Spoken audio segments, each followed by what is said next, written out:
Hello everyone, welcome to the student channel. LP technician के weekly study plan में आज ये चौथा वीक का आपका स्टडी प्लान है। इससे पहले 3 वीक का स्टडी प्लान अपलोड किया जा चुका है, आप लोग प्लेलिस्ट में जाकर के देख सकते हैं। 2 वीक में हमने 2 चैप्टर को कवर किया था, तीसरा वीक हमारा रिवीजन का था। आज हम एक नया चैप्टर से शुरुआत करेंगे मैथमेटिक्स में।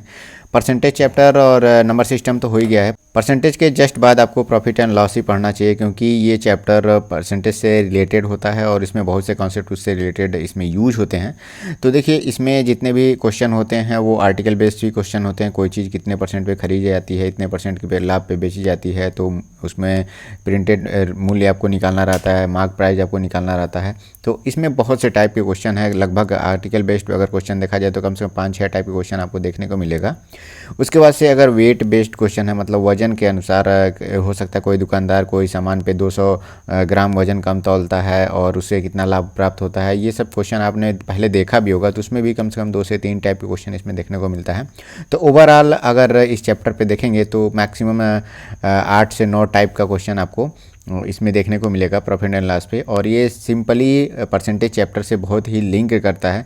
तो ये चैप्टर आपको इस वीक में कवर करना है। उसके बाद आपको डिस्काउंट चैप्टर भी इसमें कवर करना है। इसमें बहुत ज़्यादा टाइप नहीं रहेगा, 5-6 टाइप में ये कवर हो जाएगा। मुश्किल से आप इसमें 60-70 क्वेश्चन आप करेंगे, हर एक टाइप के 5-5, 6-6 क्वेश्चन करेंगे तो आपका ये सारा टाइप कवर हो जाएगा। देखिए, चैप्टर अगर आपको पहले पढ़ना है तो हर टाइप से 5-10 क्वेश्चन करिए। उसके बाद से जब आप प्रैक्टिस करेंगे, मॉक टेस्ट देंगे, तो उसमें ज़्यादा आपका प्रैक्टिस हो जाएगा। वैसे तो कहा जाए तो हर चैप्टर में कम से कम 200 प्लस ही क्वेश्चन आपको करना चाहिए, जिससे आपका मतलब एक टाइप से 10-10 क्वेश्चन और उससे ज़्यादा भी क्वेश्चन आपके प्रैक्टिस में हो सकें। तो इस वीक में हमारा जो चैप्टर रहेगा मैथ में प्रॉफिट एंड लॉस रहेगा और डिस्काउंट रहेगा। पिछले 3 वीक में हम लोगों ने 2 ही चैप्टर कवर किया था और ये चौथा वीक का जो टारगेट है करीब 23-24 दिन बाद ऑलरेडी आ रहा है, जो कि 2-3 दिन पहले आ जाना चाहिए था। नेक्स्ट है, इस वीक में हमें रीजनिंग को लेकर के क्या पढ़ना है। रीजनिंग में देखिए, मैंने 2 टॉपिक यहाँ पर सेलेक्ट किया हुआ। पहला टॉपिक है कंक्लूजन एंड डिसीजन मेकिंग का, आप क्वेश्चन जानते ही होंगे इसके। और दूसरा है स्टेटमेंट और उसमें आर्गुमेंट और एजम्पशन से रिलेटेड। अब देखिए, कंक्लूजन और डिसीजन मेकिंग और स्टेटमेंट, आर्गुमेंट और एजम्पशंस, बहुत से लोग इसमें थोड़ा सा कन्फ्यूजन में क्वेश्चन गलत कर देते हैं। इसमें क्या होता है कि सारे क्वेश्चन को, जो भी आप क्वेश्चन इसमें पढ़ते हैं, तो उसके ऑप्शन को बहुत ध्यान से आप पढ़ा करिए और सारे ऑप्शन को पढ़ने के बाद ही आप इसमें आंसर मार्क किया करिए। जब भी स्टेटमेंट कोई दिया होता है, उससे रिलेटेड 2 आर्गुमेंट या कंक्लूजन या एजम्पशन दिए होते हैं, तो ऐसा नहीं है कि पहला एजम्पशन आपने पढ़ा और आपको सही लग गया तो और ऑप्शन देख के आपने क्लिक कर दिया। दोनों एजम्पशन पढ़ना है, दोनों एक दूसरे से रिलेट कर रहे हैं कि नहीं कर रहे हैं, इसका आपको ध्यान रखना है। बहुत थोड़ा सा इसमें डीप सोचने की ज़रूरत पड़ती है, तो इसका प्रैक्टिस आपको करना है। रीजनिंग में बहुत से मतलब अलग से आपको पढ़ने की कोशिश नहीं करनी चाहिए। मैं तो कहूँगा प्रीवियस ईयर क्वेश्चन ही अगर आप करते हैं तो उसमें भी बहुत सफिशिएंट क्वेश्चन रहता है और आपका सिलेबस इसमें कंप्लीट हो जाएगा। तो रीजनिंग में ये दोनों टॉपिक आपको इस वीक में कवर करने हैं। बहुत से लोग हैं जो लोग रीजनिंग का अलग से बुक परचेज करना चाहते हैं। अगर उन लोगों ने नहीं किया है तो रेलवे का ये किरण पब्लिकेशन का बुक है रीजनिंग का, सॉल्व पेपर है। इसमें आरआरबी, एनटीपीसी और JE, RPF, SI, loco pilot का सभी का क्वेश्चन इसमें इंक्लूड करके दिया हुआ है। तो जो लोग परचेज करना चाहते हैं वो लोग परचेज कर सकते हैं। लिंक मैं नीचे डिस्क्रिप्शन में दे दूंगा।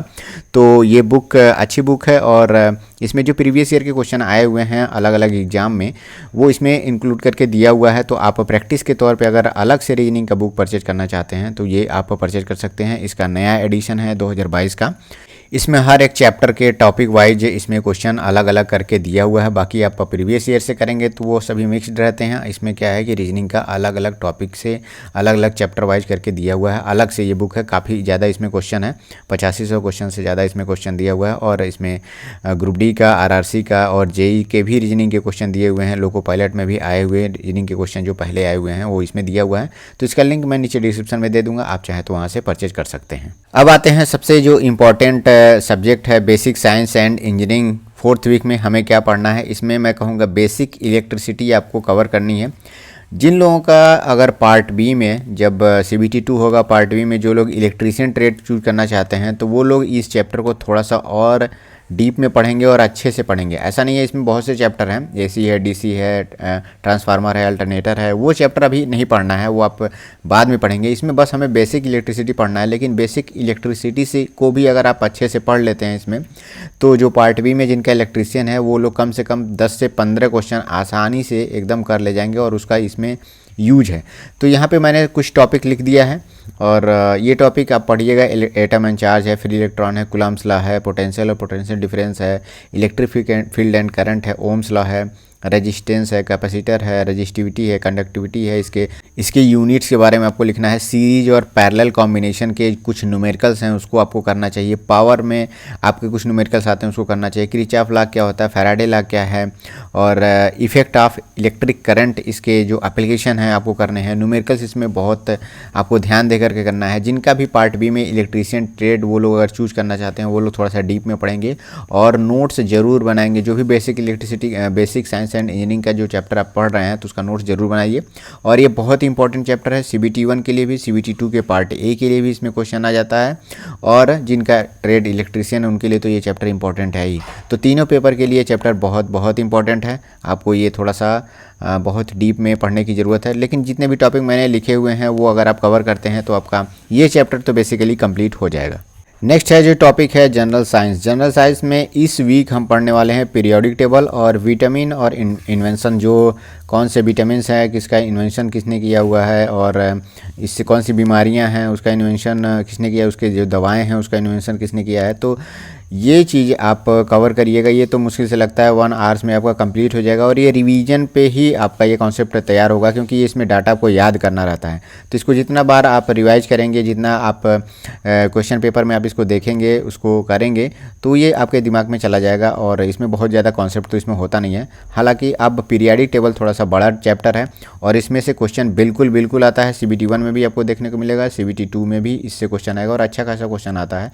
इसमें जब लेफ्ट से राइट जाते हैं तो क्या क्या प्रॉपर्टीज चेंज होती हैं, ऊपर से नीचे आते हैं तो क्या क्या प्रॉपर्टीज चेंज होती हैं। इसमें कम से कम 1 से लेकर के 30 तक के पूरे एलिमेंट का आपको पीरियोडिक नंबर उसमें आपको याद होना चाहिए, एटॉमिक नंबर आपको याद होना चाहिए, एटॉमिक मास आपको तैयार होना चाहिए, इनर्ट गैसेस हैं उनको आपको तैयार करना है। लैंथेनाइड और एक्टिनाइड सीरीज को आपको याद करके रखना है, मतलब कहाँ से कहाँ तक शुरू होती हैं। कुछ इंपॉर्टेंट जो उसमें पीरियोडिक टेबल में एलिमेंट्स हैं उसके एटॉमिक नंबर आपको याद रखने हैं।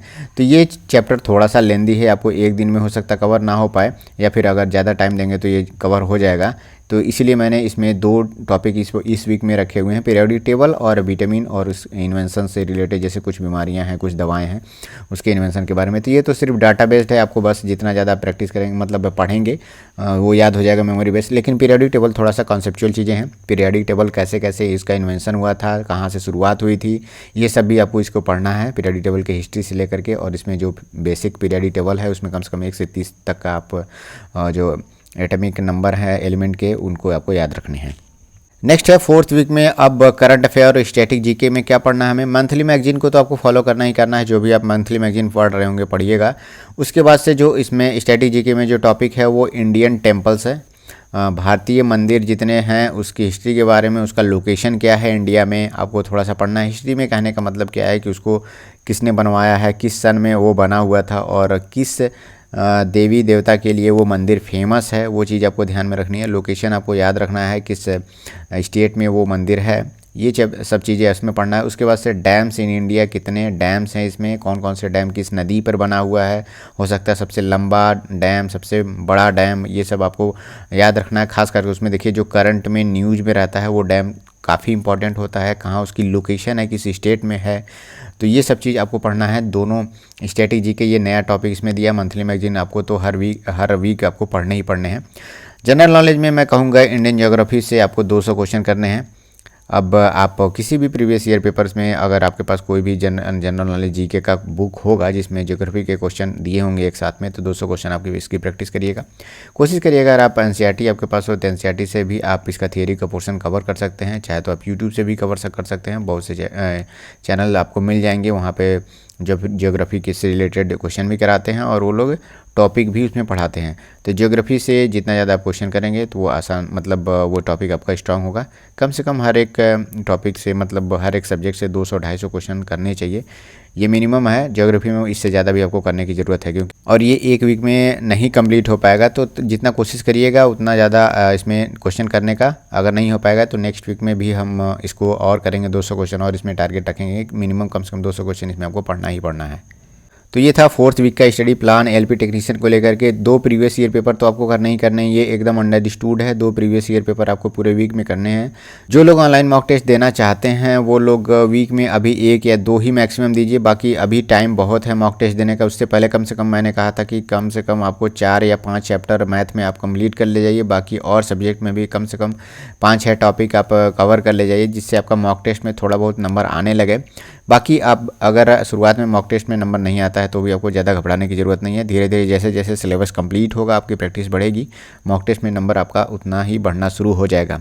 ये जो भी मैंने प्लान बना रहा हूँ, जो लोग अभी नए हैं और वो लोग अभी पढ़ाई स्टार्ट कर रहे हैं, मतलब इनका पहला चांस है इसमें, तो उन लोगों के लिए ज़्यादा फ़ायदेमंद होगा। जो लोग पहला पेपर दे चुके हैं, इससे पहले जो वैकेंसी आई थी उसमें पार्टिसिपेट किए हुए थे, तो उनको तो सभी चीज़ें सिलेबस पता ही हैं, वो लोग अपने हिसाब से पढ़ाई जारी रख सकते हैं। बाकी इससे पहले के जो स्टडी प्लान है तीनों वीक के, आप चाहे तो प्लेलिस्ट में देख सकते हैं, उसका लिंक मैं नीचे डिस्क्रिप्शन में दे दे रहा हूँ। इसके अलावा अगर कोई भी क्वेरी हो तो आप कमेंट सेक्शन में पूछ सकते हैं। Thank you, all the best.